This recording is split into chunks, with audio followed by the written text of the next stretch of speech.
Today, we're taking on something pretty profound and honestly a bit challenging. We're looking back at Charles Darwin. Now, obviously, his work on evolution, natural selection, it completely changed how we understand life itself. A towering figure, no doubt. But, well, even geniuses are products of their time, right? Yeah. And not every idea holds up under modern scrutiny. That's exactly it, and that's what we really need to face today. Darwin's contributions. Monumental, absolutely. But some of his later work, especially when he turned his attention to human evolution and the descent of man, well, the legacy there is much more complicated. In some areas, it's deeply problematic, actually. So we'll be looking closely at how his revolutionary thinking, when he applied it to human societies, human differences, how it sometimes strayed into assumptions that were, frankly, flawed, even harmful.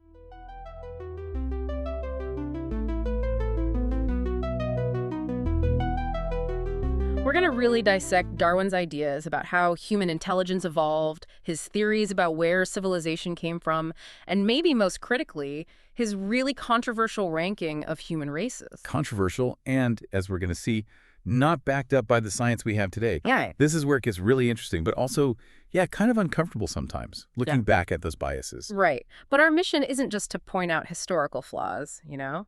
It's really to meticulously look at how modern research, and we're talking cutting-edge stuff, from bioarchaeology, from genetics, archaeology itself, how this research doesn't just, adjust Darwin's ideas. It often flat-out refutes them.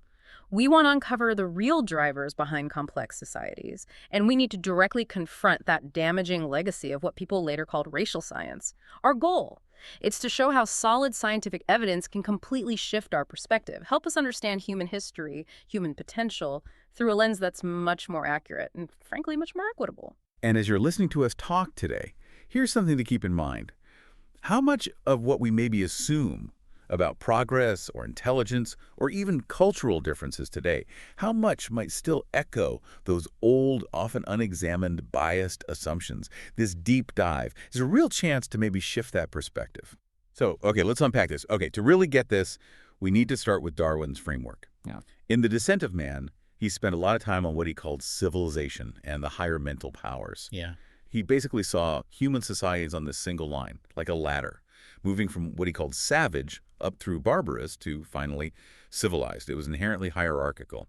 Absolutely. A ladder is a good way to put it. And right at the very top, the pinnacle of this supposed evolutionary ladder, he put Europeans, unequivocally. And this wasn't just him describing what he saw, was it? No, not at all. That's the critical part to grasp. For Darwin, this was a deeply held belief. He explicitly connected cultural achievements, things like developing complex art, inventing writing, setting up moral codes, governments, that sort of thing. He connected all that directly to innate mental superiority. In his mind, it wasn't just that these cultures had more advanced stuff. It was that the people in them were naturally, fundamentally more intelligent, more morally developed. And then he went on to basically assign different racial groups to different steps, different rungs on this ladder. The implication was that your intellectual capacity, your moral potential, was sort of predetermined by your ethnicity, your stock, as he put it. Wow. Yeah. And this was a really central part of his theory on human descent, and as we'll see, profoundly misguided and damaging. It really diverged from his, brilliant work on biological evolution and other species. It sounds so incredibly, Victorian, doesn't it? It just screams of the ethnocentrism that was so widespread back then. He certainly wasn't alone in thinking like that. Exactly. It reflects the prevailing views of his time, no question. And his writing is full of examples that show this lens. We have to acknowledge that to really understand the full picture. For instance, he wrote specifically about barbarous tribes, showing what he called lower faculties. He often linked their lack of, say, technology directly to some kind of inherent intellectual deficit. He stated quite plainly that the intellectual advancement of a race is a slow process. The clear implication being that some races were just further along this path than others, or worse, that maybe some would never reach the top. That's pretty explicit. It is. This wasn't just a side comment. It was a core assumption baked into his scientific thinking, that intelligence, morality, these were hereditary traits, and they were unequally spread among the races. Now, we know today that's completely wrong, baseless, but we need to unpack it thoroughly because this idea, unfortunately, gave a kind of pseudo-scientific cover for so much discrimination, so much oppression, and really harmful social policies later on, especially in the 20th century. Yeah, when you hear it laid out like that, it's hard not to think about how easily we might still, maybe subtly, fall into categorizing cultures. Yeah. Or even people, based on how advanced or backward we think they are. How much of that impulse do you think really comes from these historical ideas of superiority like Darwin's? It feels like those ideas have a really long shadow. It's a critical question, and it's exactly why we're digging into this today. These historical biases, especially when they were presented as science, they can just subtly seep into how we think about human progress even now. They get embedded in our cultural assumptions. But here's the key question, the turning point for our whole discussion. What does modern science, with its much more sophisticated tools, methods, huge data sets, what does it actually say about these assumptions today? Right. What's the verdict now? The verdict is clear. The core refutation from modern bioarchaeology, genetics, archaeology, it's unequivocal. Civilization, from a scientific standpoint, emerges from this complex dance between environmental factors, social structures, population dynamics, things like that. It has never been shown to be, and never will be, the result of innate racial differences, period. Okay.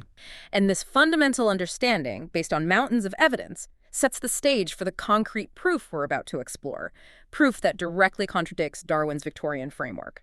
So putting aside the societal biases for a second, Darwin's thinking here in this specific area sounds almost simple, maybe reductionist. He basically had this equation. Complex culture equals high intelligence. If a society built big monuments or had writing, then the people must be inherently smarter. That was the logic. That was essentially it, a straightforward equation, but as we now know, a deeply flawed one. And this is exactly where modern science offers a much, much richer and more accurate picture. Today, we don't see intelligence as this single, fixed thing you can measure and rank on a scale. That's just not how it works. It's understood as profoundly multifaceted, way more nuanced, way more dynamic than Darwin's view allowed. We recognize these different, though often interconnected, kinds of intelligence that contribute to human success and societal development, and we see them across all populations, all historical periods. Okay, could you break down those different facets for us? I think that's really key here. Definitely. So one crucial aspect is what psychologists call fluid intelligence. This is more about your raw ability to problem solve, to think abstractly, to adapt to new situations you haven't encountered before. It's that capacity for figuring things out on the fly, spotting patterns, reasoning without relying on prior knowledge, like navigating a totally new environment or solving a novel puzzle. Okay, that makes sense. What else? Then there's crystallized intelligence. This is more about the knowledge you accumulate over time. Facts, skills, learned procedures. It's the wisdom and expertise you build up through experience, education, culture. Think about everything you know how to do your job, historical facts, the rules of a game, how to farm a specific crop in a specific place. That's crystallized intelligence. It builds over a lifetime. Got it. Fluid is adapting, crystallized is knowing. Kind of, yeah. And then, maybe most importantly, for the rise of complex societies, there's social intelligence. This is absolutely vital. It's your ability to navigate complex social landscapes, understand relationships, manage them, cooperate effectively, communicate clearly, persuasively, empathetically within groups. This kind of intelligence is fundamental for any collective human effort, whether it's coordinating a hunt, organizing a harvest, or building the complex social structures needed for a city or an empire. It's about reading people, understanding group dynamics, building trust, forging consensus, all essential for large-scale cooperation. So why is making this distinction fluid, crystallized, social, why is that so important when we're challenging Darwin's simpler, linear idea? It's crucial because it immediately breaks that link Darwin made. It frees us from thinking there's one single measure of smartness that you could just assign to different races or cultures. When you see intelligence as these diverse capacities, you realize different environments or different challenges might emphasize one type over another. Maybe survival in one place requires incredible fluid intelligence for problem solving, while another fosters deep crystallized knowledge about agriculture, and another selects for exceptional social intelligence to manage large groups. But, and this is the key, that doesn't mean one group is inherently more intelligent overall than another. It just means their intelligence is expressed differently, adapted to their needs. It allows for a much broader, more accurate, and a much fairer appreciation of human capabilities everywhere. Think about your own day, right? You might solve a new problem at work that's fluid. Then you draw on your years of experience, crystallized. Then you navigate a tricky meeting with colleagues, social. Yeah, definitely. All in one day. Exactly. You're constantly blending them. Ancient peoples, facing their own unique sets of challenges, were exactly the same. Their intelligence showed up in the ways that helped them survive and thrive where they were. Okay, so if intelligence is multifaceted like that, and it's not just some inherited trait tied to your race, then Darwin's whole idea that only certain groups had the innate smarts for civilization, that has to be wrong. How do archaeological case studies actually show this? How do they demonstrate that it's things like environment, economics, social structures, not genes that really drive the development of complex societies? This is where the evidence from the ground, the actual physical remains of the past, becomes so powerful. It offers a direct, tangible refutation of those assumptions. Archaeology shows us, time and time again, how civilizations emerge not from some kind of biological destiny, but from the practical realities of life. It's about environmental opportunities, economic needs, human ingenuity in organizing socially, and just the sheer adaptability people have to their specific circumstances. Can you give us some concrete examples? Yeah. Maybe from different parts of the world? Let's start with a great comparison. Mesopotamia and Mesoamerica. What's absolutely fascinating is that both regions completely independently developed writing, which is a massive cognitive and social leap, right? Changes everything. Yeah. But even though they both achieved this major innovation, the way their complex societies developed was totally different.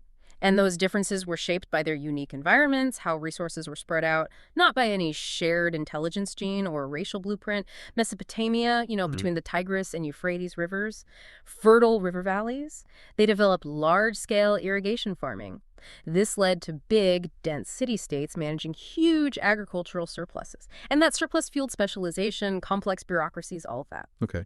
And Mesoamerica? Mesoamerica was different. Much more diverse landscape, highlands, lowlands, tropical forests, dry plateaus. They developed complex political systems, too, like the Maya city-states or the Aztec Empire, but often more spread out. They used incredibly clever farming techniques, like chinampas, those floating gardens, or terracing on hillsides, and they relied heavily on intricate trade networks that crossed all these different ecological zones. So both regions reached comparable levels of complexity: monumental architecture, sophisticated astronomy, complex religions. They both had it, but the paths they took, the specific solutions they came up with, were totally driven by their local environments and resources. So parallel innovation, but different routes dictated by circumstance. Exactly. It shows human ingenuity adapting creatively to local conditions, not following some fixed innate program. What about the Indus Valley? You hear about their amazing cities like Mohenjo-Daro, very advanced urban planning, sanitation. Right. The Indus Valley civilization, flourishing around 2500 to 1900 BCE. Cities like Mohenjo-Daro and Harappa are justly famous for their incredibly organized layouts. Grid streets, impressive public baths, and these remarkably sophisticated drainage and sewer systems, way ahead of their time in many ways. So where did that come from? Not racial superiority, clearly. Absolutely not. That whole concept is just irrelevant, anachronistic. These complex systems arose from very practical needs. They had dense urban populations, tens of thousands of people crammed together. They had to manage vital resources, especially water, in a tricky river environment prone to floods. Just the basic challenges of housing, feeding, keeping everyone healthy, managing waste for that many people, plus running complex trade networks. It forced innovation. They needed clever engineering, urban design, resource management, just to function at that scale. So the complexity was a response to the challenge of density and resource management. Precisely. Their intelligence wasn't demonstrated in abstract philosophy, maybe, but in collective problem-solving, organization, and social cohesion needed to make those cities work. And we definitely need to talk about sub-Saharan Africa, too. For so long, complex societies there were downplayed or denied, often because of colonial biases echoing these Darwinian hierarchies. What does archaeology tell us about places like Great Zimbabwe? Yes, this is absolutely critical. It directly counters those deeply embedded, harmful colonial narratives. Sites like Great Zimbabwe. It was the capital of a powerful kingdom between the 11th and 15th centuries in modern Zimbabwe. It's undeniable proof of advanced, complex, state-level society in sub-Saharan Africa. Just look at the architecture. Massive walls of granite blocks, expertly fitted together without any mortar, some over 30 feet high, hundreds of meters long. That requires incredible engineering skill, planning, massive labor organization. This wasn't the work of some primitive group. It sounds incredible. Yeah, it is. And it wasn't just the buildings. Great Zimbabwe was the hub of a huge trading empire. They controlled key resources like gold, ivory, cattle. This wealth supported a complex social structure, specialized crafts, pottery, ironworking, weaving, and the whole infrastructure needed for a large population. And crucially, they weren't isolated. Their trade networks reached the Swahili coast, connecting them to Kilwa, Sofala, and through them to Arabia, India, even China. They were part of a global system. So completely integrated and sophisticated. Totally. Examples like this, and there are many others, like the Kingdom of Mapungubwe before it, or the West African empires, they just demolished that old racist idea that only certain groups could build complex societies.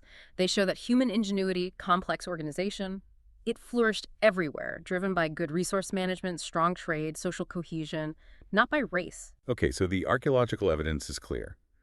Environment, social systems, density, these are the key drivers shaping societies. But what about the people themselves? What can their bones, their actual physical remains, tell us about their lives and capabilities? Can we really read history in skeletons? We absolutely can, and that's where the really fascinating field of bioarchaeology comes into play. It's the scientific study of human remains, skeletons, teeth, sometimes even preserved soft tissues like in mummies, but always studied within their archaeological context. Where they were found, what they were buried with, that's crucial. By analyzing these remains very carefully, bioarchaeologists can piece together the lives of people and whole populations from the past in amazing detail. It's almost like being a forensic detective, but for people who lived thousands of years ago. Wow, like a detective story from millennia ago. Getting these incredibly personal glimpses into how people really lived, what their day-to-day was like, and yeah, what they were capable of. How does it actually work? What can you learn? It's incredibly powerful. Bioarchaeology uses a whole toolkit of scientific methods to uncover intimate details. We can figure out their typical diet, what diseases they commonly suffered from, the kind of physical labor they did regularly, sometimes even hints about social status or experiences of violence or injury. Every single bone, every tooth, potentially holds clues about how that person interacted with their world, their environment, their community, the physical stresses they endured. It gives us a narrative directly from the people themselves, which can often challenge those old historical prejudices. So how does something like ancient diet challenge those Darwinian ideas about innate capacity or supposed racial weaknesses? Okay, diet is a great example. One of the most powerful techniques we use is stable isotope analysis. We look at the chemical signatures, specifically carbon and nitrogen isotopes, preserved in bones and teeth. These signatures are basically a long-term record of what someone ate over years. Like a chemical food diary in their bones. Exactly.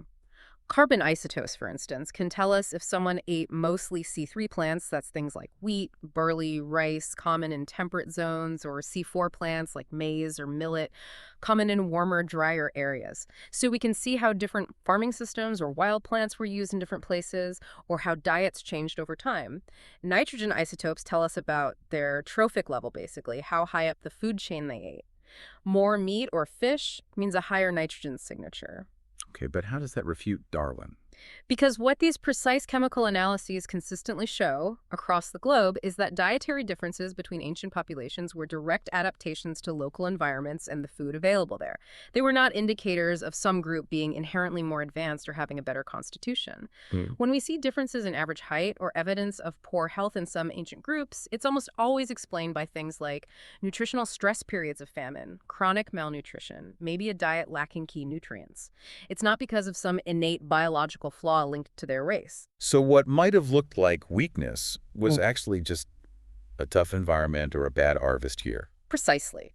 It reflects resource availability, cultural food choices, local health challenges, not some fixed biological destiny. A coastal group eating lots of fish will look different isotopically and maybe physically from an inland group eating grains, but both diets were complex adaptations supporting successful societies. That completely reframes it. Okay, beyond diet, can bones tell us about how people moved around, interacted, like migration or trade? Oh, definitely. We use other isotopes for that, particularly strontium and sometimes oxygen. These isotopes get incorporated into your teeth, especially during childhood, and their signature reflects the local geology and water source where you grew up. Like a geological fingerprint.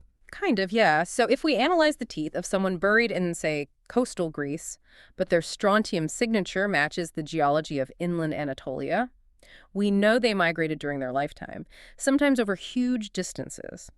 And what these studies reveal again and again is just how much people moved around in the past. We see extensive mobility, complex trade networks, especially in periods like the Bronze Age, materials like obsidian, metals like copper and tin, amber, exotic shells.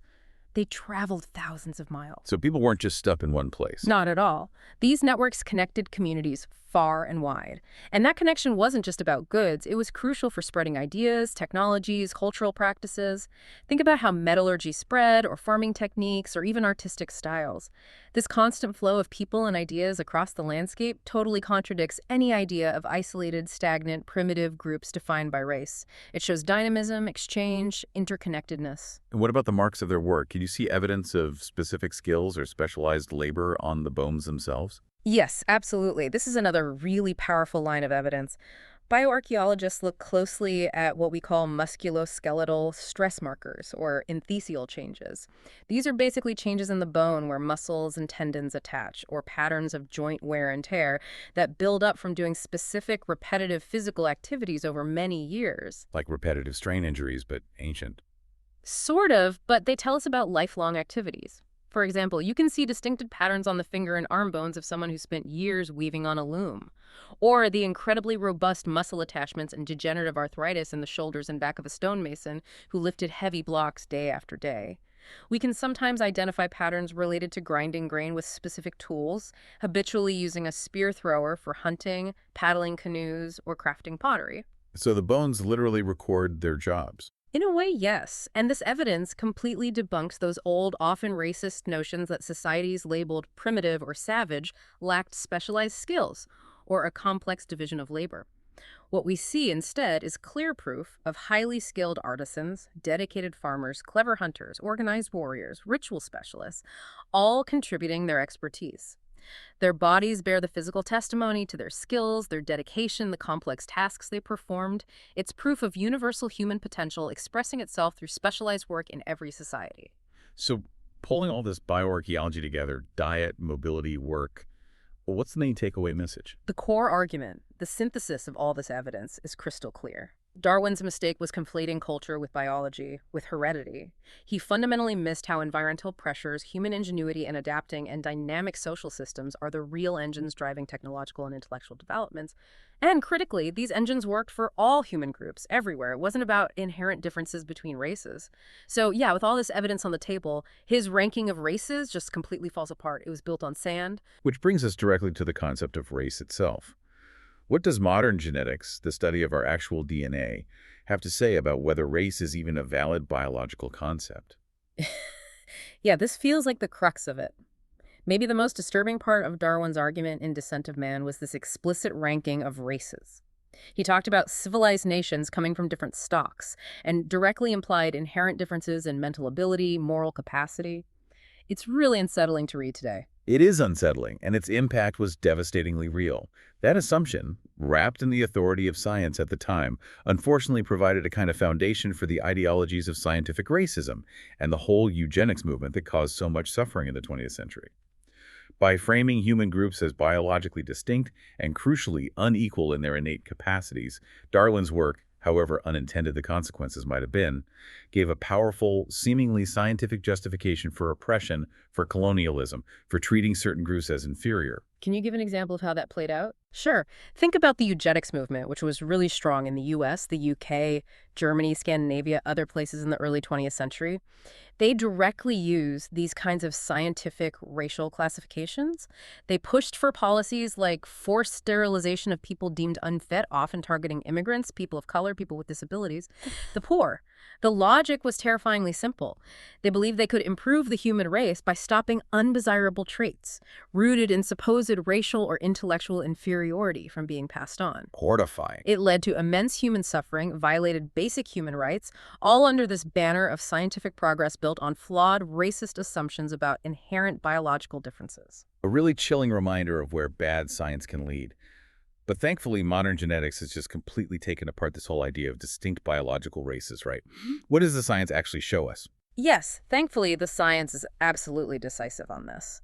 Modern genetics has delivered an unequivocal, irrefutable verdict. The concept of distinct biological races in humans has no scientific basis. The key findings are really clear. First, and maybe most importantly, human genetic diversity is actually greater within populations often labeled as a single race than it is between different racial groups. Wait, say that again. More difference within a group than between groups. Exactly. If you take two random people from, say, Europe, their genetic differences could easily be larger than the difference between one of them and someone chosen randomly from Asia or Africa. Those big categories we use, white, black, Asian, they just don't map onto neat, distinct genetic clusters at a deep level. They're superficial categories, often based more on social history than on biology. So there's no white gene or African gene that defines these groups. Absolutely not. When scientists analyze entire genomes, the whole genetic blueprint from people all over the world, the picture is incredibly consistent. All humans share a very, very recent common ancestry originating in Africa. We are one species, incredibly closely related. Genetically, we're much more alike than we are different.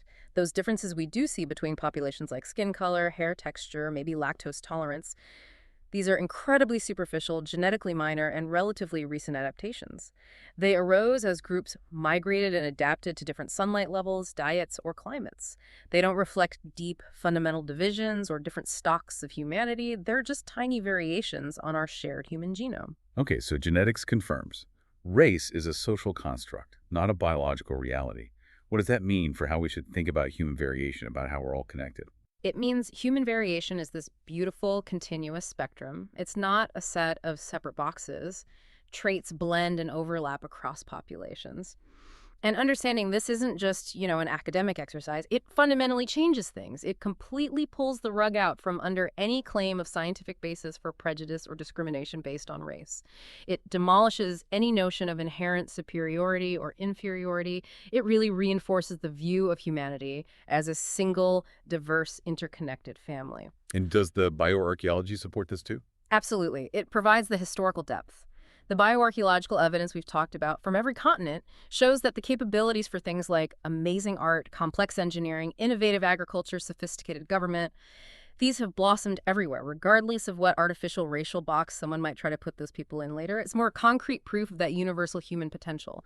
Innovation, civilization, it's not the exclusive property of one group. It's our shared human heritage. That's such a powerful and honestly liberating conclusion. Okay, so if it's not inherent racial superiority driving things, then what are the real universal engines behind the rise of complex human societies? What actually explains civilization popping up all over the globe? Right, that's the million-dollar question, isn't it? If Darwin's idea of innate racial differences driving progress is completely off the table, debunked by the science, then what are the real forces at play? What explains the emergence of complex societies, what we often call civilization, across human history? Well, the modern scientific consensus, built on decades of research from archaeology, bioarchaeology, anthropology, points to a set of about 4 key interlocking factors. And these factors are universal. They're not tied to genetics or race. They emerge from basic human ingenuity, our adaptability, and the specific circumstances people find themselves in. They're like fundamental principles of how human groups organize and innovate. Okay, let's break them down. Factor 1. You mentioned population density earlier. How does just having more people packed together lead to complexity? It seems like it could just lead to chaos. It could lead to chaos if not managed, which is where other factors come in. But the first factor is indeed population density. Simply put, when you have larger groups of people living closer together, it naturally allows for much greater specialization of labor. In smaller dispersed groups, pretty much everyone has to do a bit of everything: farming, hunting, building, making tools. But in a larger, denser population, individuals can afford to become full-time specialists. You can have dedicated potters, scribes, metal workers, priests, soldiers, administrators. Because others are producing enough food to support them. Exactly. That surplus, often linked to environment, is key. This specialization leads to greater skill, more efficiency, higher quality goods, and just generally more sophisticated outputs in all areas. Think intricate artwork, complex architecture, advanced toolkits. Density also dramatically speeds up the diffusion of innovations. Ideas spread faster when people are interacting constantly. A new technique, a new crop, a new social idea, it just travels more quickly in a dense network, like a rumor in a crowded room versus one shouted across valleys. Okay, makes sense. And critically, density often necessitates the development of complex institutions. You simply need more formalized ways to manage things. Laws, infrastructure like roads or markets, organized governance when you have thousands of people living cheek by jowl compared to a small village. Density creates both the potential and the need for complexity. All right, so density fuels specialization and innovation, with the second factor you hinted at, environment. Yes. The second factor is environmental opportunity. This is crucial. Environments rich in resources, think those fertile river valleys we mentioned like the Nile, Mesopotamia, Indus, Yellow River, or coastlines teeming with fish, or areas with easily accessible metal ores, these places can support surplus production, particularly agricultural surplus. If the land and climate allow farmers to reliably grow much more food than their own families need, that surplus is fundamental. It frees up other people from full-time food production. So the surplus allows for those specialists you mentioned earlier. Precisely. That surplus can feed artisans, merchants, priests, rulers, bureaucrats, soldiers. It allows for the emergence of towns and cities, craft production, trade, and the development of social hierarchies and full-time governance. Without environmental opportunity leading to surplus, it's much harder for that kind of complexity to take root and sustain itself. Got it. Density and environmental opportunity. What's third? You mentioned connection earlier, too. Exactly. The third factor is the power of social networks. We're talking about things like extensive trade routes, political alliances between different groups, shared religious or knowledge systems.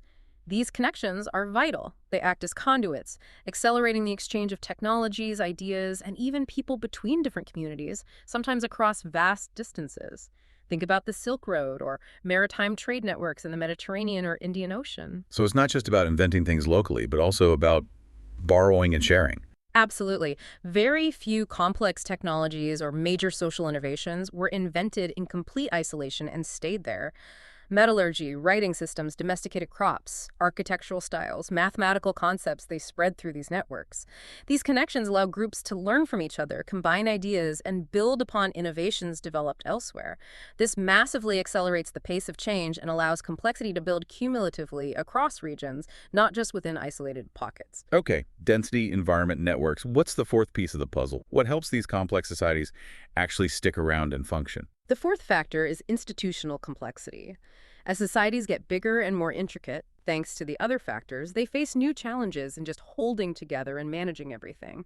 So they need to develop more sophisticated mechanisms for management and coordination. This includes things like systems for conflict resolution, formal laws, courts, ways to settle disputes peacefully to avoid society tearing itself apart. It includes efficient resource management, centralized storage of grain, organized irrigation projects that require coordination, systems for collecting taxes or tribute. And critically, it often involves robust information storage systems. Writing is the classic example, being able to record laws, track trade, send messages, keep historical records. It's essential for managing large, complex societies over time and space. These institutions provide the framework, the scaffolding that allows complexity to endure and even grow further. Like the software needed to run the hardware of a dense population in a rich environment connected by networks. That's a great analogy. And the really powerful thing is how these four factors, population density, environmental opportunity, social networks, and institutional complexity, they don't just act alone. They interact dynamically. They feed back on each other. More density might push institutional development. Better institutions might manage resources better, allowing density to grow. Stronger networks might bring in new opportunities or technologies, fueling further complexity. It's this interplay, this dynamic engine that drives human innovation and societal complexity everywhere, in all sorts of different ways, completely independent of any mythical racial blueprint. It's a story of universal human potential responding to circumstance. Wow.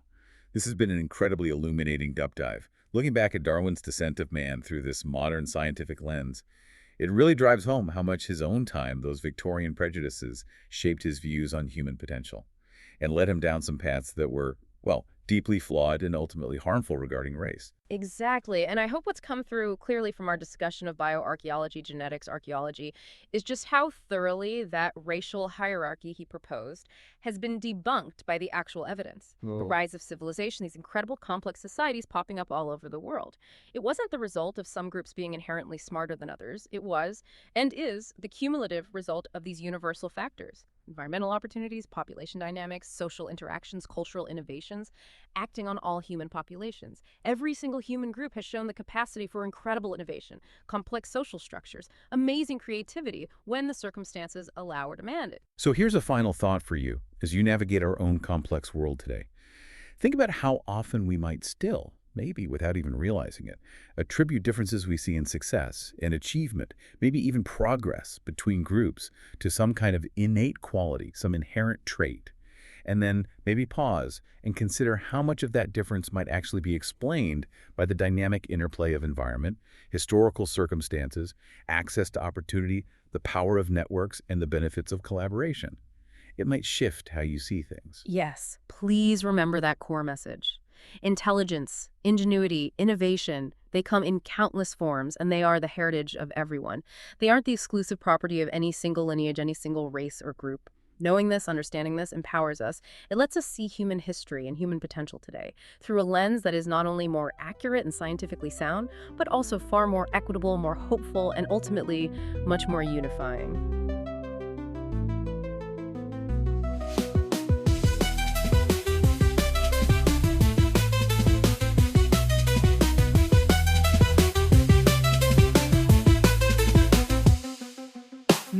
Show, let's go, open up your mind and grow. Facts and stories, things you never know. Every episode, we light the glow. Step into the world of Mass Show. Turn it up, let the rhythm flow. Feel the beat, take control. Don't be shy, just let it go. This is where the magic grows. Tune in now, it's the Mass Show. Lights up bright and minds will glow. Every day we learn and grow. Come along and join the flow. New ideas begin to shine. Breaking limits, crossing lines. Every moment feels divine. In the world of Mass Show time. Turn it up, let the rhythm flow. Feel the beat, take control. Don't be shy, just let it go. This is where the magic grows. Tune in now, it's the Mass Show. Lights up bright and minds will glow. Every day we learn and grow. Come along and join the flow.